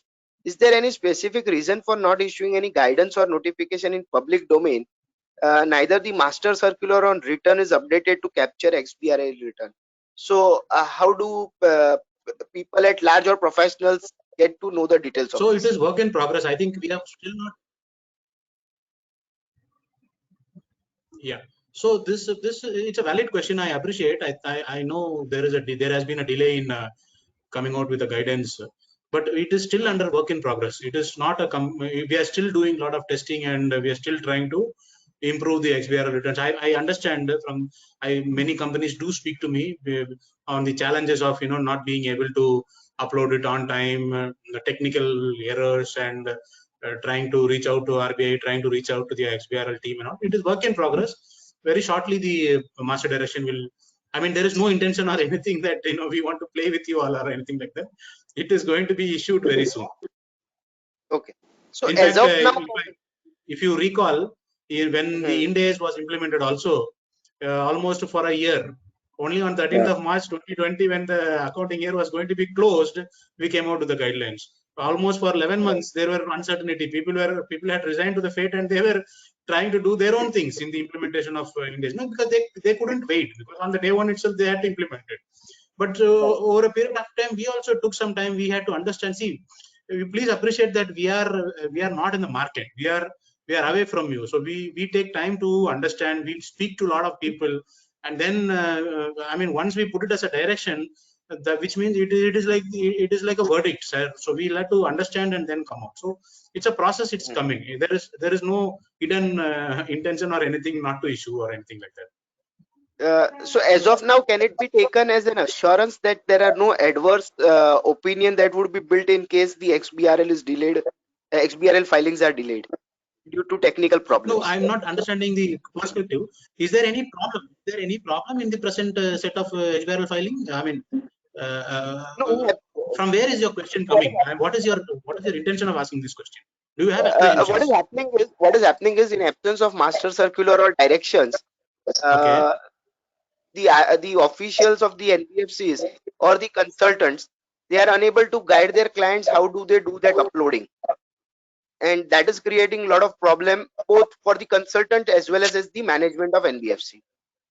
Are you So how also do they looking at tackle that problem? absence of a legal backing or anything like that? Are you going in that direction? If you have to understand Not it a legal backing, but I mean, see, what happens is the master direction tells you how you are supposed to technically upload this document. So it gives you a guidance which is Understood. not in existence, and therefore everybody will have to keep on calling RBI for guidance rather than that Okay. document being available publicly.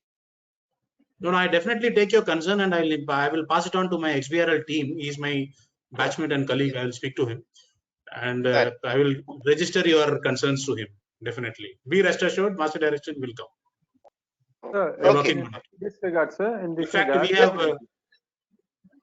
I'll add a last point. In fact, we have formed a committee of highly placed officials, including PwC.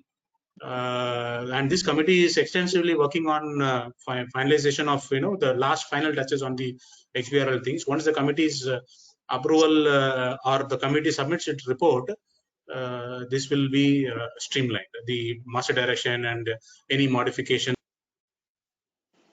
to the existing XBRL filing returns and all, everything will be taken care of. The committee is working for the last 2-3 months. Okay. in Yes, this Manish, regard, you wanted to. in this regard, few lines I would like to add upon, sir.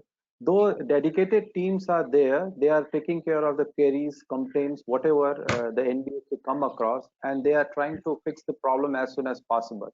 So by the time we get some, formal guidance note through the master direction, Till then, we have a dedicated team that will take care of your problems.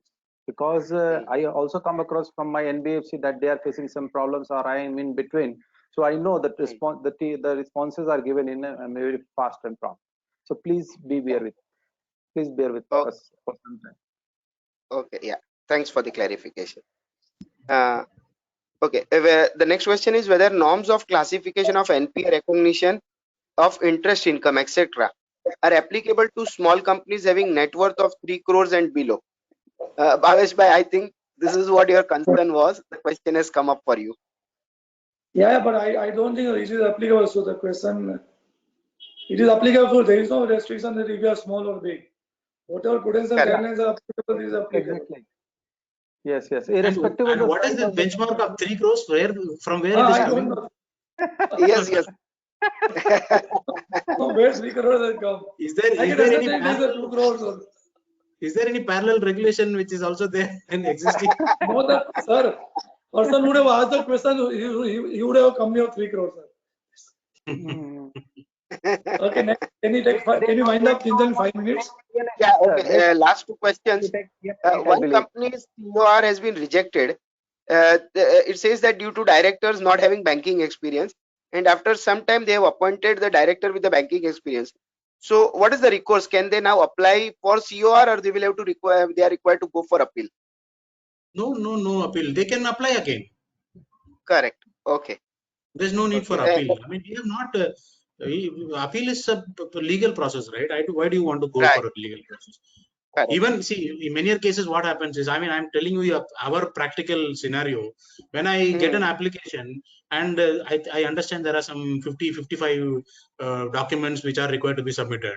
In that, if I come to know that you have not submitted 10 requirements, what do? I can't keep sitting on the application, and it will create a record in RBI that I am sitting on an application for 10 months. So best option is I reject the case and send it back, and you come back, you again obtain all those 10 requirements and come back to me again, make a fresh application. It's a simple process. And rejection doesn't mean that you are permanently rejected. It's only a additional requirement which requires maybe over a period of next 2-3 months, you get all the data, you come back. Correct. I think that was a very valid concern. I mean, addressed by you. A lot of participants do share this concern. The last question, whether the CRO, I think it's COR, is required for CIC, which does not have any public fund. No. Question, So I believe, is the CRO only. Okay. Chief Risk Officer. It is very much pertinent to the CIC as per the latest regulation. Pertaining to the Okay. CRO is chief risk officer. regular requirement, the CIC has to constitute a group risk management committee in order to take care of the risk emanating from the balance sheet of the CIC and group level. Correct. Sir, kindly add your perspective also, sir. Joseph, sir. No, sir, it is, See, you are right. Bhavesh, please continue. I think Mr. Joseph, because I think it is as per the CIC direction, their group risk, on the conglomerate. See, whoever has raised this question, I want to again see, this is an issue in the understanding. We should not look at a CIC on a standalone basis. That is the biggest mistake we do. So this question also reflects the fact that the understanding is that कि CIC है, वो CIC में कुछ public funds नहीं है. CIC has invested in its group companies. What is the risk? Where is the need for a CRO? Please go beyond the company and look at it from a conglomerate perspective. I have put in my money, and that money has to come back to me. And if my subsidiary is accessing public funds, then the angle of risk is definitely there, and therefore a group, this GRMC, which Manish was referring to, it is required. It is required. Correct. Bhavesh bhai, one last question which we'll take up before we wind up. The question is from the participant that what is the principle of RBI supervision for NBFC which invest only in liquid securities and have no borrowing from anyone? No What is the concerns. principle? What is the principle of RBI? What it says is, why does it need to be supervised by RBI when it has just invested in listed securities and there are no borrowings? That's what I saw. Yeah, Joseph sir, you would like to answer this because No, sir. Please carry on. no, आप no, बताइए. I understand. See, understand. Please, now you go back to the section 45IA, Kinjal. See, 45IA say financial, any company who are doing the financial activity, and financial activity defined by RBI Act is number 1 in making or receiving of the loans, and number 2 investment in any security, including government security or any marketable securities. Now, when any company are investing in a listed securities, it is a financial activity as per RBI Act, which falls under 45IA, and because it falls under 45IA, it is required to be registered as a NBFC. It is a financial institution, and thereby it is required to be registered. I understand that this act, when was being done of financial activity, which was prior to even SEBI came into picture. So, I am sure very soon RBI also will come out that earlier what used to happen, that when anybody was invested in listed or in a security, that was not getting captured because SEBI was not there. Now when SEBI is there, today even if I buy only 0.5% of market cap of any company is reported as a bulk deal on the exchanges. So today there is a machinery available in a government ecosystem whereby any purchase or sale of the listed shares are tracked, and if it's getting tracked, okay, whether now to supervise is RBI, of course, is a larger question, with their own money, but because it is a financial activity, Kinjal, it is required to be registered, and that's why RBI is required to supervise. Yes, Mr. Joseph, would you like to add something to this? No, I think he has touched upon a very valid point. But see, what happens is it also depends on who is the counterpart NBFC. Like for example, if I can take a name of one of a similar institution, NBFC, Bajaj Holdings. If you find there is a company called BHIL, Bajaj Holdings Investment Limited. It has no borrowings. It has around 10,000, 12,000 crores of book, and 20-30% is GSEC. Remaining portfolio is A-rated equities. So we do not have any concern possibly. In the past, we used to inspect them once in 2 years, once in 3 years. But the fact that it is registered and it fits into the overall parameter, we cannot say that even though it is an investment NBFC, we need not inspect. So that kind of a concession I cannot give, because tomorrow it is not prohibited from borrowing, right? It can borrow tomorrow. So I'll have to look at what is the company's internal controls, whether it is gearing up itself to borrow in the future. Though I have to continuously keep touch-basing with the company, to make them understand that regulator is watching you, irrespective of what kind of a business they do. So that obligation is there legally. From a regulatory perspective, it is mandatory. Since you are asking principle of RBI, the RBI supervision, therefore I'm saying this. But from a concern perspective, RBI has least concern about these kind of entities. Right. Okay. So I think we have addressed all the queries from the participant as well. Mr. Joseph, would you like to give a last concluding address to the participants? So thank you. Yeah, thank you. I was waiting for this. So the paucity of time was one of the important factors. We did not touch upon many aspects. For example, we never spoke today about the menace which is happening in the digital lending space in the country today. So that is one of the, and I think we all should acknowledge, going forward, the future of this NBFC sector is going to be digital lending. And as Mr. Bhavesh rightly said, the regulator is always ahead in time. We had come out with P2P lending concept, account aggregator concept, way before all these lending platforms took its shape, which is whatever is there today. I mean, we have come out with all these regulations 2.5 years or 18 to 24 months earlier itself. But the concern what I would flag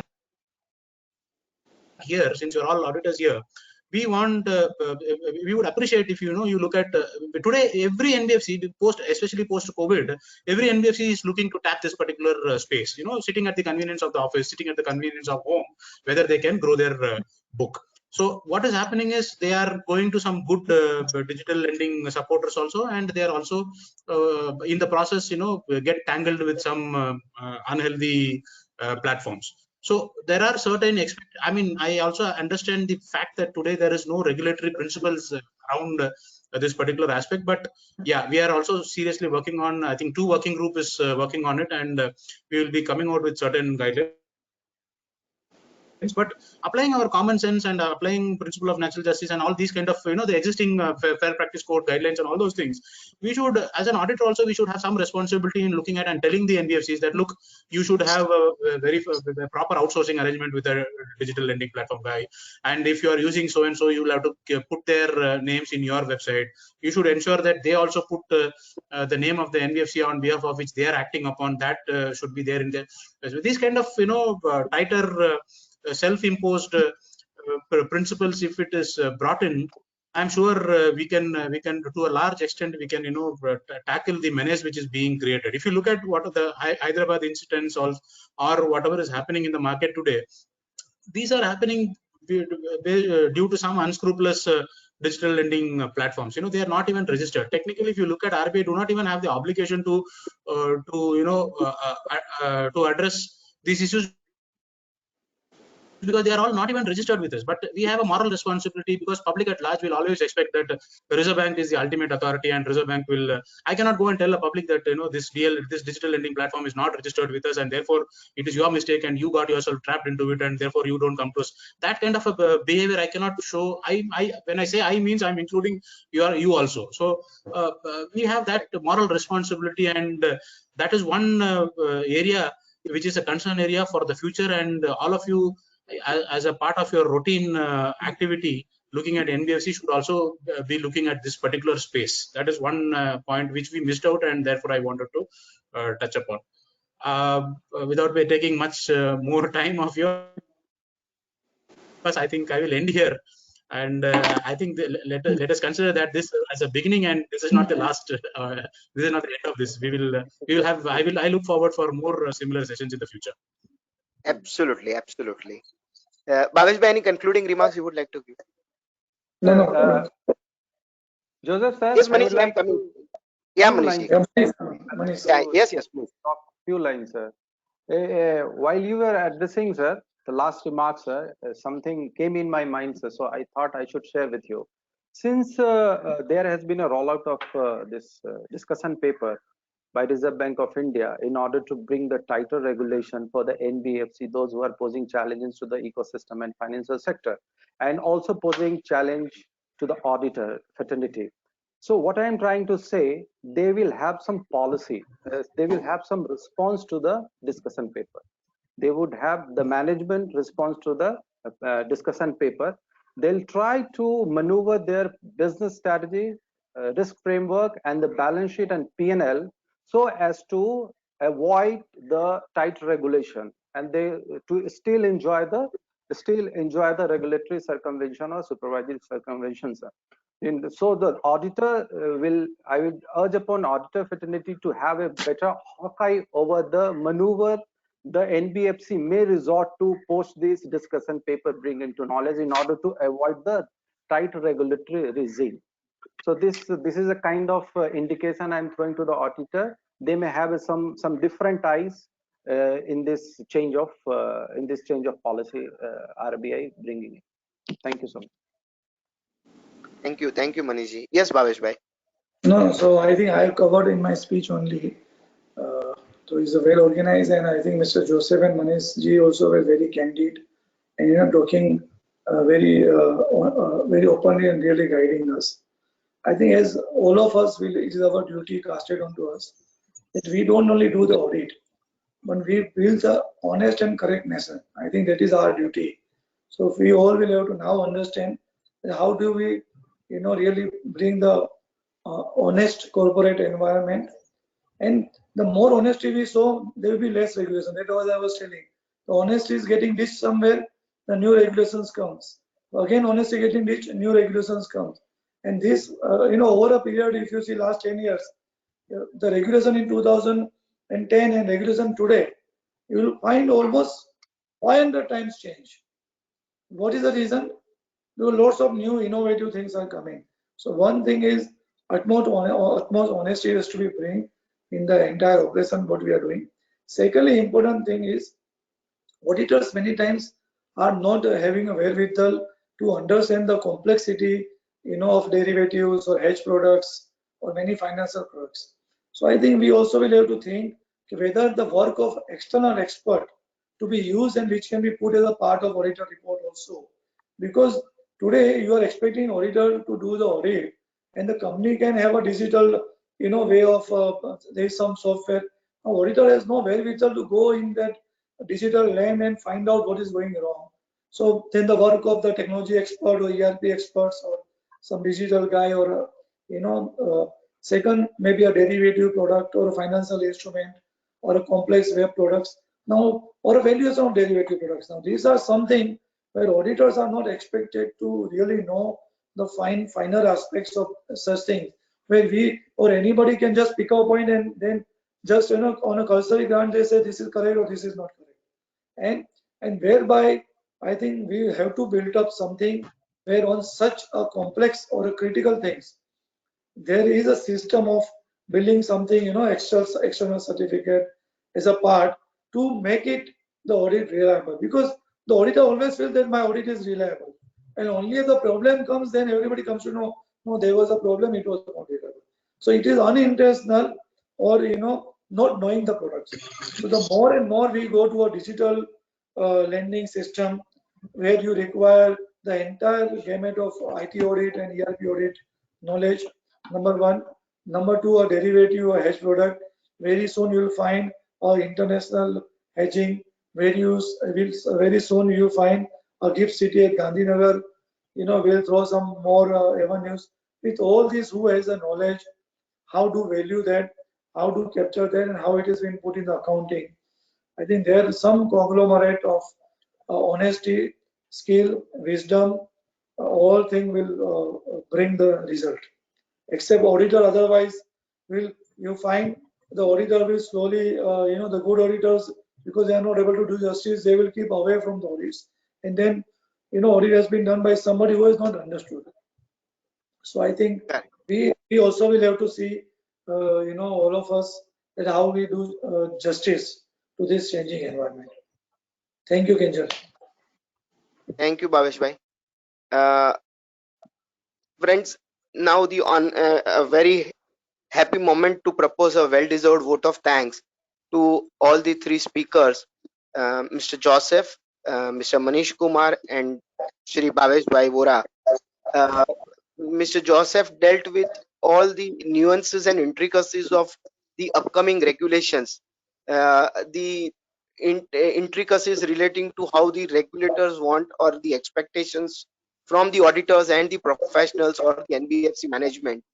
Mr. Manish Kumar took us through the provisions of the RBI Act and the NBFI provisions in particular, and it was a very well designed presentation to cover almost all the important aspects of NBFI business. Bhavesh Bhai dealt with all the provisions pertaining to the intricacies of audit and what are the important aspects that the auditors should take care while conducting the audit. And he has especially thrown a lot of importance on the skill set and the innovative products that are coming up and why the auditors need to keep abreast of all these developments. Uh, Friends, I see a Kinjal Shah on behalf of the Western India Ethical Council of the Institute of Chartered Accountants of India propose a well-deserved vote of thanks to all the three learned speakers, Mr. Joseph, Mr. Manish Kumar, and Mr. Bhavesh Vora, for sparing their valuable time and enlightening our members on the important aspects of NBFI. And as Mr. Joseph has rightly said, that this is a beginning, and we would have many more such programs to educate our members in future. And thanks to all the faculties for sparing their time. Thank you, sir. Thank Thank you all. you. Thank Thank you, you. Joseph. Thank you, Manish. Thank you, Mani. Thank you, sir. Thank you, everybody. Thank you. Thank you, sir. Thank you. Thank you. Thank you. Concluded the meeting. Thank you.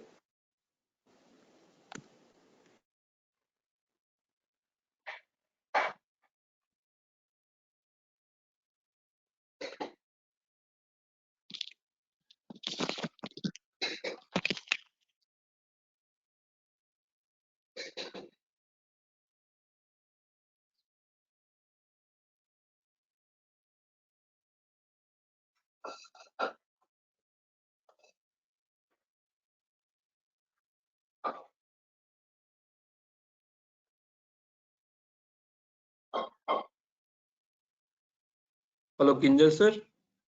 हाँ वैभव, हाँ sir, मिशा करो, सब बंद करो। हाँ हाँ close, okay, thank you sir. Thank you, bye.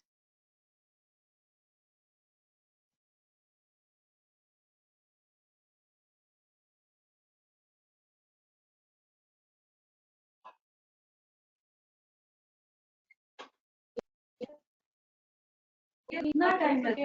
11